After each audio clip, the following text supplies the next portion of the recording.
Morning student. हमारा जो topic चल रहा है जनसंख्या के संदर्भ में, वो जनसंख्या के संदर्भ में जनसंख्या वितरण का जो टॉपिक चल रहा है उसमें हमने पूरा कर लिया है उसको, उसके महामानव समूह वगैरह पूरा कर दिए। अगर इसमें कोई दिक्कत आती है तो आप ग्रुप वाइज पूछ सकते हैं। उसको ध्यान से पहले किताब को पढ़िए, उसके बाद में वीडियो देखिए, फिर वापस किताब पढ़िए, तो आपको बहुत अच्छी तरह समझ में आएगा।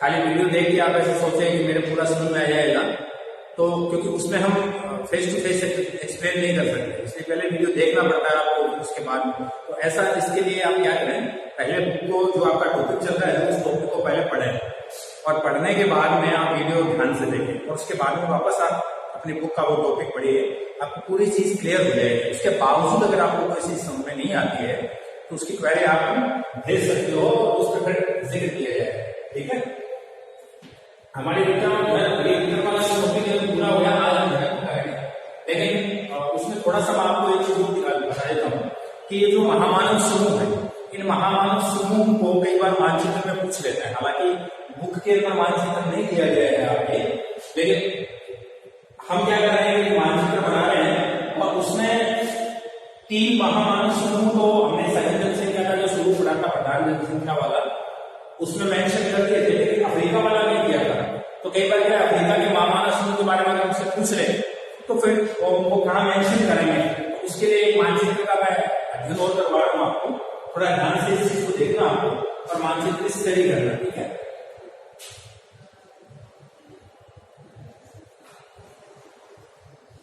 क्योंकि मानचित्र वाला जो पार्ट है उसमें कई बार इससे संबंधित आपसे पूछ लिया जाता है। तो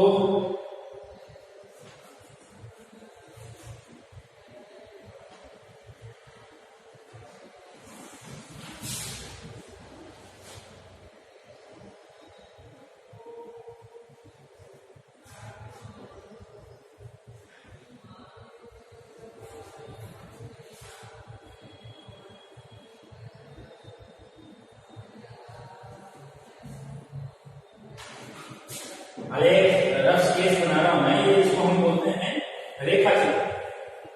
इसको क्या बोलते हैं? रेखा चित्र के नाम से जानते हैं इसको। ठीक है ना, इसको मानचित्र नहीं कहेंगे, ये एक तरह से आउटलाइनिंग देखते हैं। ठीक है ना, क्योंकि इसको कहीं मापा नहीं गया है कहीं तत्वों से, तो इसलिए इसको क्या कहते हैं? आउटलाइनिंग कहते हैं। जैसे आउटलाइन मानचित्र रेखा रेखा चित्र बोल सकते, लेकिन समझने की दृष्टि से क्या मानचित्र में समझा रहे हैं। हमारे जो महामानव समूह थे वो 4 महामानव समूह थे।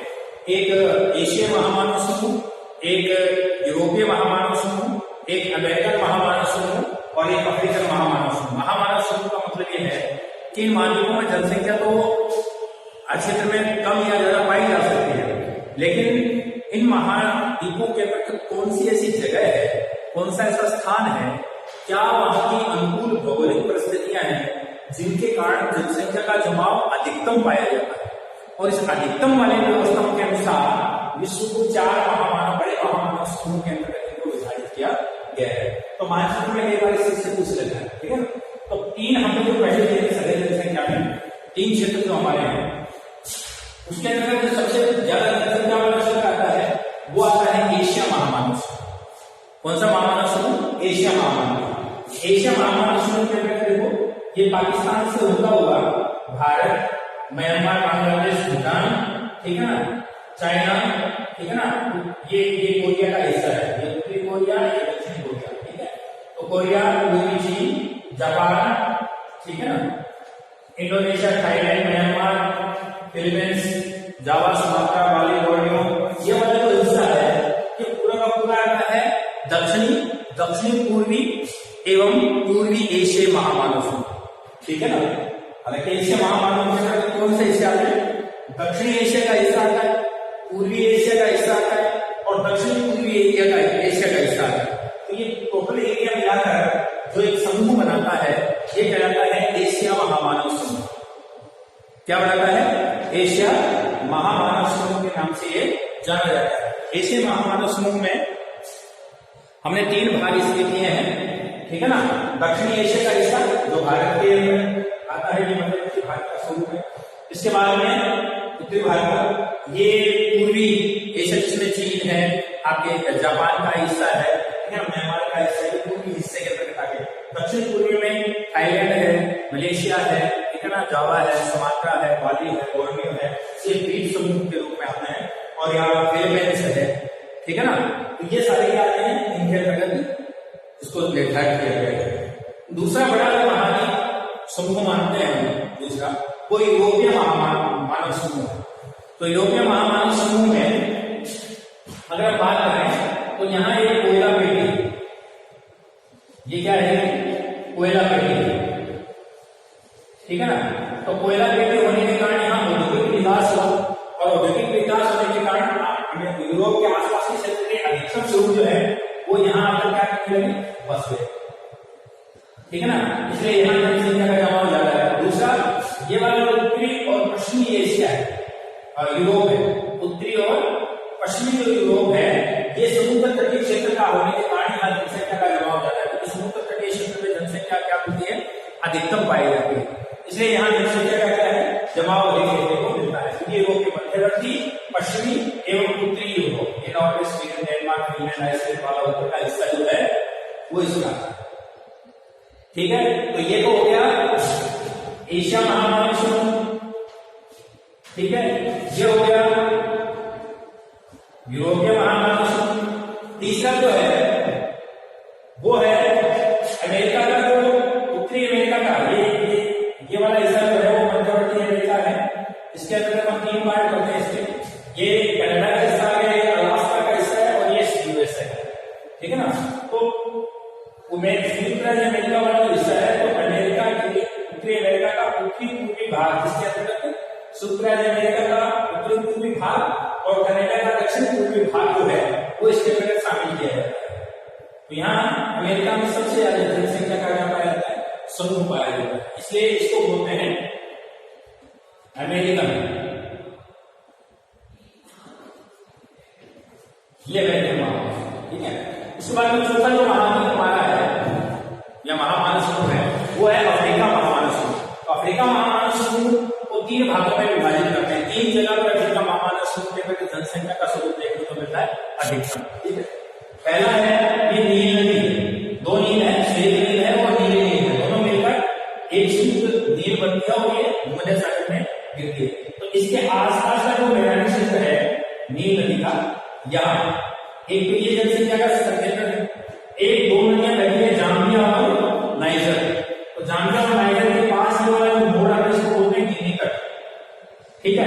तो यहाँ का जो क्षेत्र है, यहाँ जनसंख्या का दबाव ज्यादा है। नाइजर और जाम्बिया 2 नदियां हैं यहाँ, मैंने पहले बताया जाता है नाइजर और जाम्बिया 2 नदियां हैं, ठीक है ना। तो नाइजर और जाम्बिया जो नदियां हैं उनके बीच का जो मैदानी हिस्सा है जो गिनी तट के पास है, ये मोड़ जो आ रहा है उसको गिनी तट बोलते हैं। तो ये वाला जो हिस्सा है एक अफ्रीका का, ये है दक्षिणी अफ्रीका। तो दक्षिणी अफ्रीका का जो दक्षिण पूर्वी एशिया है, दक्षिण पूर्वी एरिया है, इसमें जनसंख्या ज्यादा है। तो ये तीनों को मिलाकर और जो महाद्वीप है वहां जनसंख्या का संकेंद्र क्या पाया जाता है, कम पाया जाता है। उसके पीछे रीजन ये रहता है कि मध्यवर्ती जो है भूमि वो बड़ी से पीछे ढकी हुई है, कुछ भूस्थल भूमि है, ये पूरा ये सहारा भूस्थल है, संसार का सबसे बड़ा भूस्थल है। इसके अलावा ये काला भूस्थल है, ठीक है। तो भूस्थलीय भाग है, यहाँ भूमध्य रेखीय क्षेत्र के अंतर्गत वनों का स्वरूप सबसे ज्यादा पाया जाता है, कुछ पथरीला हिस्सा है, कुछ पठारी भाग है। तो ये वाला जो हिस्सा है तीन, ठीक है ना, इन तीनों हिस्सों के हिसाब से अगर हम देखें तो ये अफ्रीका महामानव समूह हो गया, अफ्रीका महामानव समूह। तो 4 महामानव समूह हो गए, एशिया महामानव समूह, यूरोपीय महामानव समूह, अमेरिकन महामानव समूह और अफ्रीका महामानव समूह, ठीक है। अब जैसे ही बोर्ड के अंतर्गत आपसे पूछा जाए, मानचित्र में पूछ लेता है कि विश्व के महामानव समूह को प्रदर्शित कीजिए, तो विश्व का नक्शा देंगे आपको, आप एशिया, यूरोप, अफ्रीका और अमेरिकन। अब इसमें क्या है, तो इसमें बीच में मैंने इसलिए दिया है कि यहाँ एक कोयला पेटी है और इस कोयला पेटी के चारों तरफ ही उद्योगों का विकास हुआ है, और उद्योगों में काम करने के लिए, कोयले में खनन करने के लिए यहाँ जनसंख्या का जमाव क्या पाया जाता है, अधिकतम पाया जाता है। इसके अलावा ये वाला जो हिस्सा है तटीय क्षेत्र है, तो तटीय क्षेत्र में वैसे जनसंख्या का जमाव क्या पाया जाता है, अधिक पाया जाता है, ठीक है ना। तो इस आधार पर अगर हम देखें तो 4 प्रमुख जनसंख्या समूह, मुख्य रूप से जो आता है वो अफ्रीका महाद्वीप आता है। कई बार क्योंकि इसका मानचित्र नहीं है तो कई बार क्या है इसको बोर्ड में मानचित्र के रूप में पूछ सकते हैं, क्योंकि वहां माना समूह उन्होंने दिया है, ठीक है ना। तो हमारे फर्ज बनता है कि हम इसको मानचित्र के हिसाब से भी समझ सकते।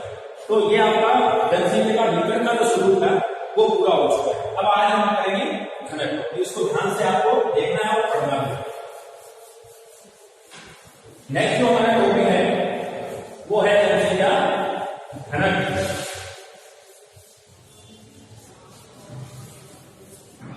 नेक्स्ट जो हमारा टॉपिक रहेगा वो क्या रहेगा, जनसंख्या घनत्व का रहेगा। अब जनसंख्या घनत्व का अध्ययन जनसंख्या भूगोल में क्यों किया जाता है या क्यों करवाया जाता है, इसके पीछे रीजन ये रहता है कि सरकार को विभिन्न प्रकार की योजनाएं बनानी पड़ती है, ठीक है ना। और योजना बनाने के लिए वो 2 चीजों का तालमेल देखती है। 2 चीजों का तालमेल क्या है, एक तो जनसंख्या प्लस एक संसाधन, एक तो जनसंख्या और एक संसाधन। हमारे पास संसाधन कितने हैं, ठीक है ना, हमारे पास संसाधन कितने हैं और उस क्षेत्र की जनसंख्या कितनी है, उस क्षेत्र में संसाधन कितने हैं, उस क्षेत्र में जनसंख्या कितनी है। तो जो संसाधन उपलब्ध है वो मानवीय विकास के लिए प्रत्येक मानव को कितने कितने मिल रहे हैं या कितनी मात्रा में उनकी उपलब्धता है, उनका जो अध्ययन किया जाता है वो जनसंख्या घनत्व के आधार पर किया जाता है। और सरकार को क्या करती है, जनसंख्या घनत्व के आधार पर उस पूरे क्षेत्र के विकास में उन संसाधनों की उपयोगिता को प्रदर्शित करती है, क्योंकि इतने संसाधन है इसलिए इसके अंतर्गत कितना हिस्सा इसमें आएगा। जनसंख्या का जो स्वरूप रहता है इसमें हमने स्थानीय बात की थी, वितरण जो होता है वो स्थानीय किसी स्थान में कितने लोग निवास करते हैं सीधा सीधा रहता है, इसको वितरण कहते हैं। लेकिन घनत्व के लिए क्या किया जाता है कि घनत्व में उस क्षेत्र की जनसंख्या तथा उस क्षेत्र के उस जिस क्षेत्र की जनसंख्या है वहां का कुल क्षेत्र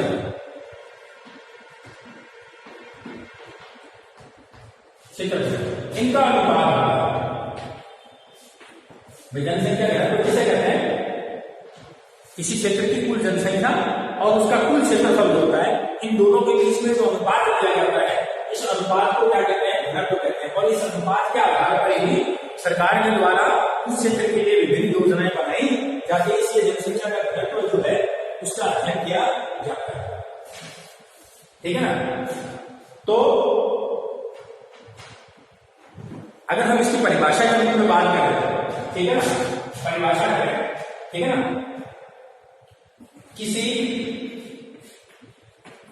क्षेत्र विशेष की कुल जनसंख्या तथा उस क्षेत्र का उस क्षेत्र के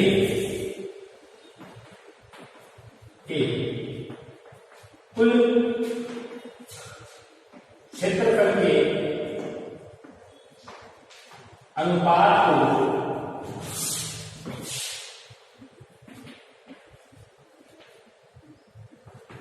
जनसंख्या घनत्व कहते हैं।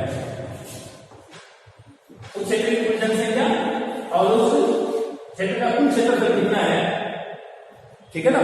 तो वो जो अनुपात निकलता है दोनों के मध्य जो एक रेशियो आता है उस रेशियो को हम क्या कहते हैं, जनसंख्या घनत्व कहते हैं, ठीक है। अब जनसंख्या घनत्व के अंतर्गत 2-3 टर्मिनोलॉजी आती है, इसका सूत्र भी आएगा, टर्मिनोलॉजी आएगी। घनत्व को प्रति वर्ग किलोमीटर में ज्ञात किया जाता है, इसकी जो इकाई होती है आपसे पूछ लेते हैं कई बार कि जनसंख्या घनत्व की इकाई किसे कहते हैं, तो प्रति वर्ग किलोमीटर, प्रति वर्ग किलोमीटर जो है, ठीक है ना, प्रति वर्ग किलोमीटर इसकी इकाई मानी जाती है। एक प्रति वर्ग किलोमीटर के अंदर जनसंख्या कितनी है, एक चारों से 1 किलोमीटर के बीच के एरिया में कितने लोग निवास करते हैं, वो क्या कहलाता है, घनत्व कहलाता है। जनसंख्या क्या कहलाता है, जनसंख्या घनत्व। कितने लोग यहाँ पर क्या करते हैं, पॉपुलेशन जो है वो वो कितने हैं, ठीक है ना। इसमें है प्रति वर्ग किलोमीटर। इस इकाई जो है घनत्व को मापने की इकाई जो है, जनसंख्या घनत्व को मापने की जो इकाई है वो प्रति वर्ग किलोमीटर मापी जाती है। अब इसकी सामान्य रूप में परिभाषा करते हैं, ये तो आपको बात है कि घनत्व किसे कहते हैं, ठीक है ना।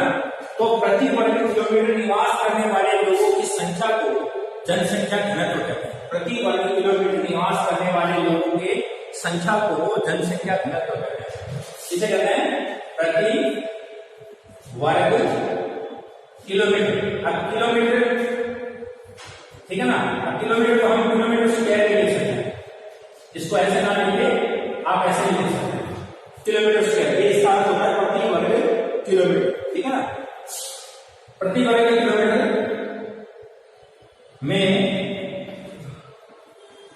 निवास करने वाले लोगों की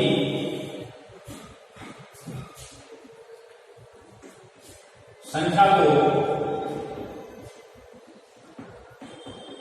जनसंख्या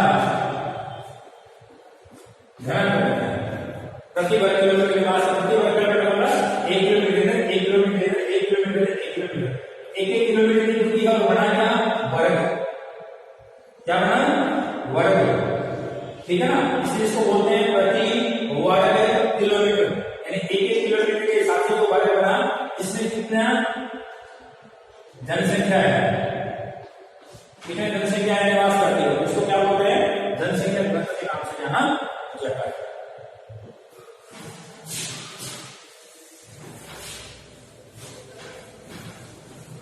दूसरा, इसका जो अनुपात निकाला जाता है वो वहां के कुल क्षेत्रफल, उस क्षेत्र का कुल क्षेत्रफल जो होता है वो, और वहां की कुल जनसंख्या, इन दोनों के आधार पर जनसंख्या का घनत्व निर्धारित किया जाता है, ठीक है ना। अब निर्धारित की अगर बात करें तो इसको निकालने का सूत्र होता है, ठीक है। जनसंख्या घनत्व का सूत्र होता है। अब जनसंख्या के अंदर कई सूत्र काम में लिए जाते हैं, ठीक है ना। उसमें पहला जो सूत्र आता है, अगर हम बात करें पूरे विश्व की जनगणना के आधार पर अगर हम बात करें कि कहां कहां कितना कितना घनत्व पाया जाता है, तो अगर क्षेत्रीय स्वरूप के अंदर बात करें, क्षेत्रीय स्वरूप में, तो घनत्व में पर्याप्त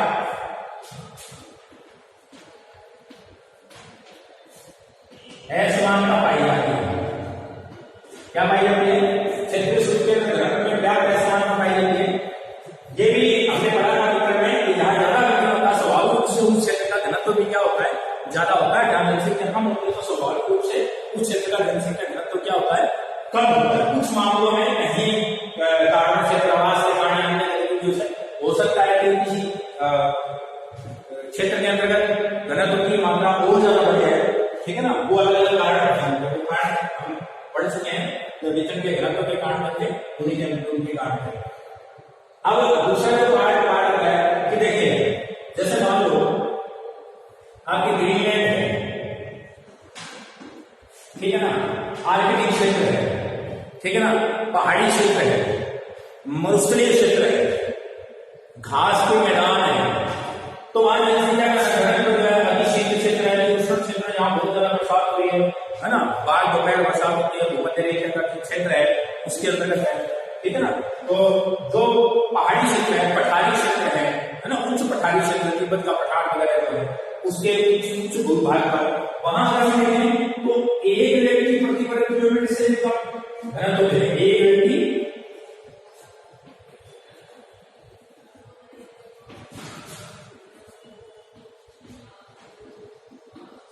कम घनत्व मिलेगा, यानी एक व्यक्ति से भी कम है, ठीक है ना। एक व्यक्ति से भी प्रति वर्ग किलोमीटर ज्यादा है। अब एक व्यक्ति का कम का मतलब है, इसको गणितीय व्यवस्था के अनुसार ऐसा नहीं कि आधा आदमी है, आधा आदमी नहीं, आदमी तो वहां एक ही होता है, ठीक है ना। जैसे मान लो व्यक्ति कितना है, व्यक्ति है 1, ठीक है, और क्षेत्र कितना है 2, तो फिर इसका घनत्व कितना आएगा 0.5, यानी एक से कम, इसको हम सूत्र के द्वारा निर्धारित करेंगे, आप इस चीज को समझो, ठीक है ना। तो इन क्षेत्रों में ग्रीनलैंड है, आपके मॉरिशस भूभाग है ना, अलास्का का पर्वतीय क्षेत्र है, ठंडा क्षेत्र है, कर्नाटक का उच्च क्षेत्र है, साइबेरिया वाला जो क्षेत्र है ना, और सारा का दूसरे क्षेत्र है, प्रति वर्ग किलोमीटर एक से क्या पाए जाते हैं, कम व्यक्ति पाए जाते हैं। वहीं अगर हम बड़े शहरों की बात करें, बड़े शहरों की बात करें, जैसे मान लो सिंगापुर का नाम है आपको, इसमें ज्यादा वो है सिंगापुर, ठीक है ना।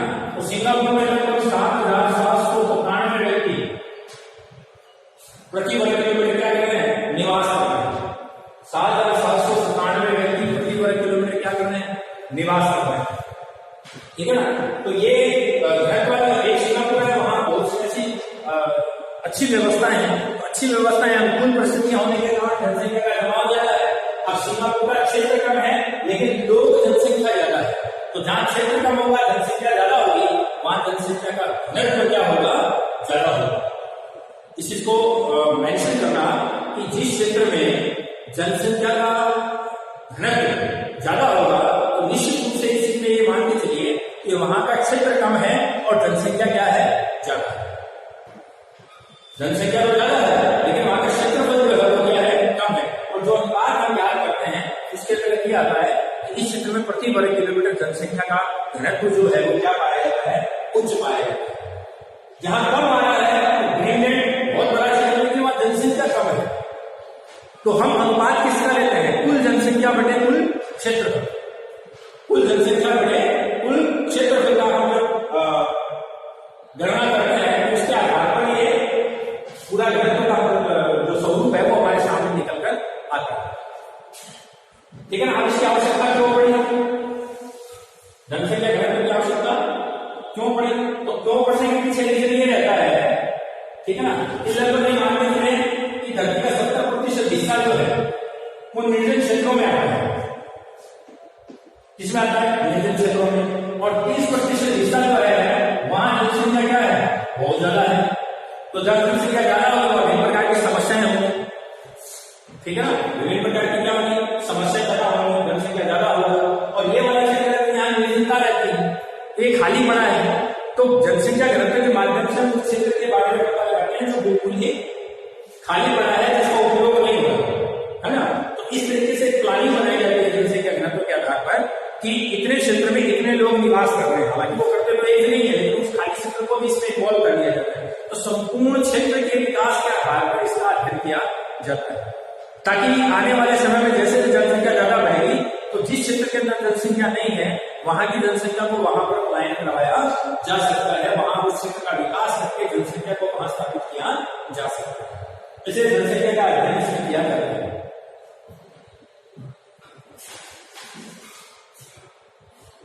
नेक्स्ट, अगर हम विश्व स्तर पर जनसंख्या के घनत्व की बात करें, विश्व स्तर पर जनसंख्या के घनत्व की बात करें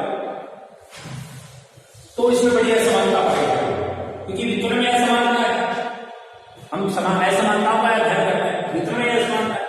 अगर हम 2015 की बात करें आंकड़ों के हिसाब से, ठीक है ना, तो 47 व्यक्ति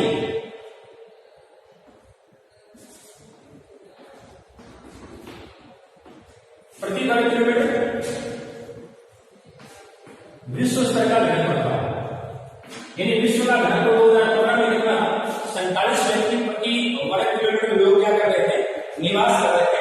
और ये जो रेफरेंस हमारे में आई है वो वर्ल्ड रेफरेंस ब्यूरो है, जो पॉपुलेशन के आंकड़े हमारे को देता है, उसके आधार पर यह निर्धारित किया गया है कि पूरे विश्व के अंतर्गत 47 व्यक्ति पूरे विश्व पर प्रति वर्ग किलोमीटर निवास करते हैं। तो इसमें क्या किया गया है कि संपूर्ण जनसंख्या को और उस क्षेत्रफल दोनों का अनुपात लेके याद करेगा कि क्षेत्र ज्यादा है, जनसंख्या कम है, ठीक है ना। इसलिए इसमें प्रति वर्ग किलोमीटर कितने लोग हैं, 47 लोग दिया है। अगर हम 2013 के आंकड़ों के हिसाब से उस समय 2013 के जो आंकड़े दिए गए हैं उसके अनुसार विश्व स्तर पर अगर हम बात करें तो सबसे ज्यादा जो घनत्व पाया जाता है वो बांग्लादेश का है।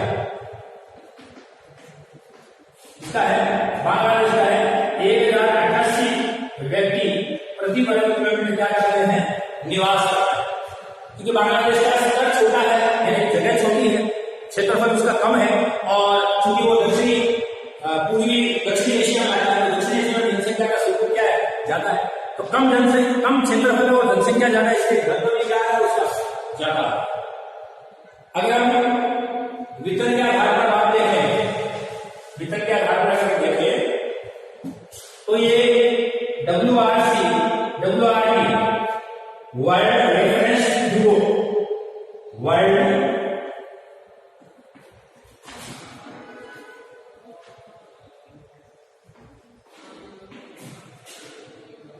ब्यूरो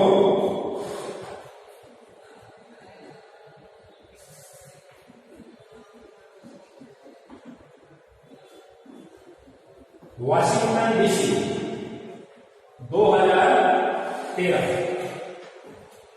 WRC का वर्ल्ड रेफरेंस ब्यूरो जो है वो पॉपुलेशन के आंकड़े दे रहे हैं वाशिंगटन डीसी से, इसको जो आंकड़े मिले हमारे को, उसके आधार पर हम बात कर रहे हैं कि महाद्वीपीय स्तर पर, कौन से स्तर पर, महाद्वीपों के हिसाब से अगर हम जनघनत्व देखें,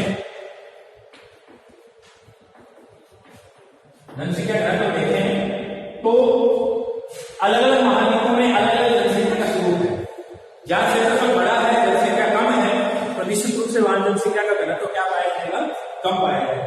अगर हम बात करें महाद्वीपों में, सबसे पहला एशिया महाद्वीप। छोटा प्रश्न क्या होता है, विश्व का 2015 के अनुसार विश्व का जो प्रति व्यक्ति घनत्व रहता है वो कितना है, 47, ठीक है ना। सबसे ज्यादा किसका है, बांग्लादेश का है। ये रिपोर्ट जो दी वो किसने दी, WRC ने इस रिपोर्ट को प्रेजेंट किया है।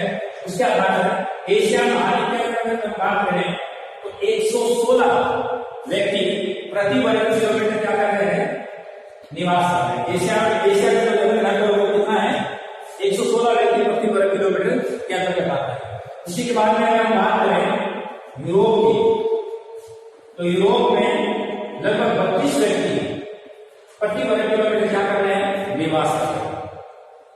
प्रति वर्ग किलोमीटर क्या कर रहे हैं, निवास कर रहे हैं। अब यहाँ क्षेत्रफल ज्यादा है, जनसंख्या कम है, हमारे यहाँ जनसंख्या ज्यादा है, क्षेत्रफल कम है, इसलिए जनघनत्व क्या आ गया, ज्यादा है। तीसरे अगर हम बात करें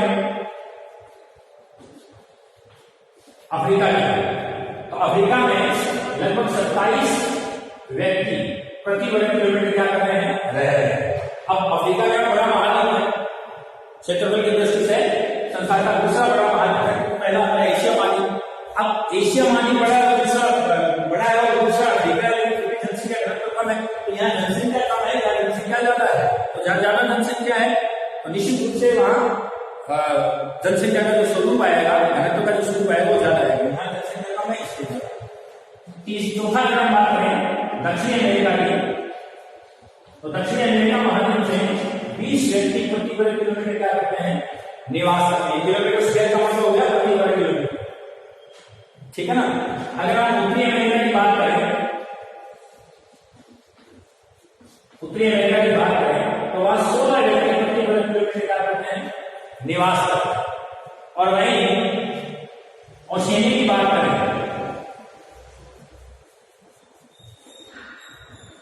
ओशिनिया, ऑस्ट्रेलिया, न्यूजीलैंड, तस्मानिया, इन द्वीपों को मिलाकर तो 3 व्यक्ति प्रति वर्ग किलोमीटर निवास करते हैं। यहाँ जनसंख्या कम है और बाहर की जनसंख्या भी आने नहीं रह रहे, और क्षेत्र क्या है, ऑस्ट्रेलिया का बड़ा है। तो ऑस्ट्रेलिया महाद्वीप जो है वहां जनसंख्या घनत्व क्या है, 3 व्यक्ति प्रति वर्ग किलोमीटर। इनमें से कोई एक छोटा प्रश्न आपसे पूछ सकते हैं कि 2011 के आंकड़ों के आधार पर विश्व स्तर पर अगर बात करें तो महाद्वीपों के आधार पर कौन से महाद्वीप का जनसंख्या घनत्व कितना पाया जाता है। आपसे सीधा पूछ सकते हैं यूरोप का 2013 की गणना के आधार पर, है ना, जनसंख्या घनत्व कितना था, एशिया का कितना, ये आंकड़े आपको क्या करना है, याद रखना है। ये आंकड़े सारे के सारे आपको क्या करना है, याद करना है। इसके बाद में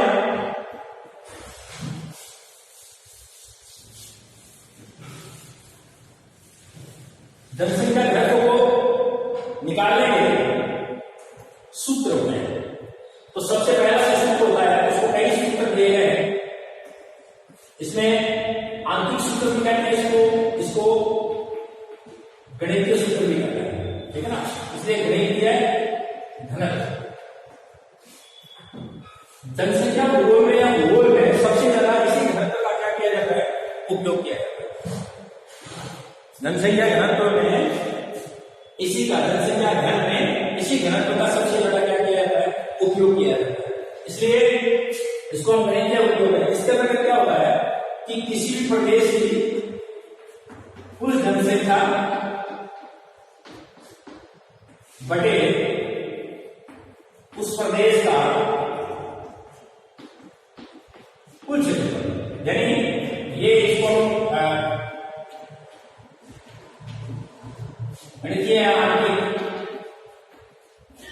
ठीक है ना, फर्क।